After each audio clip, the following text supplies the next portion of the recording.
When you think about the traditional African American pastor, um, which is where I cut my teeth.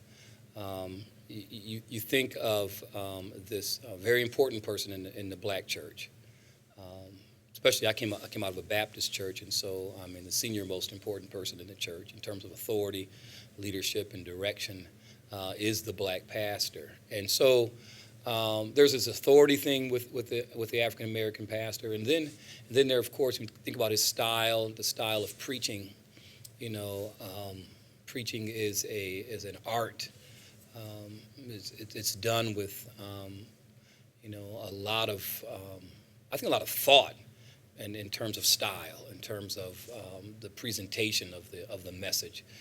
Thus, you have the hoop or the hack, as some people would say, um, and the people are drawn into the message um, by the African American. So what happens is a lot of other cultures and ethnicities look at the African American pastor. They see the African American church in worship, and they see this kind of dynamic going on between the pastor and the congregation. And so then he's been accredited with a lot of passion and a lot of style and charisma, which to me borderline entertainment. Because when you take the style and you compare the substance, there was a huge disconnect between the two. So while the people were enjoying the services, elated and seemed to be joyful, um, what they were getting in terms of substance was minimal. And to me, it was disgusting. And so one of the things that Reformed theology, the doctrines of grace, Calvinistic theology did for me was to help me focus more on content.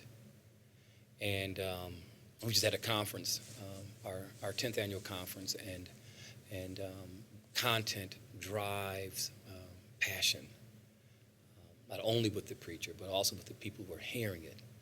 And when you are expounding the scripture in such a way that's clear and that's powerful, what I mean by that is that you really believe it, you own the scripture in terms of what effect it's had on your life and your heart, and you're preaching these truths, like one man used to say, like you really believe them.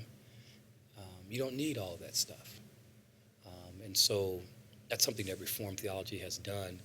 It's rich in content, and you can't be surface, or you can't be superficial if you're going to be a Reformed theologian.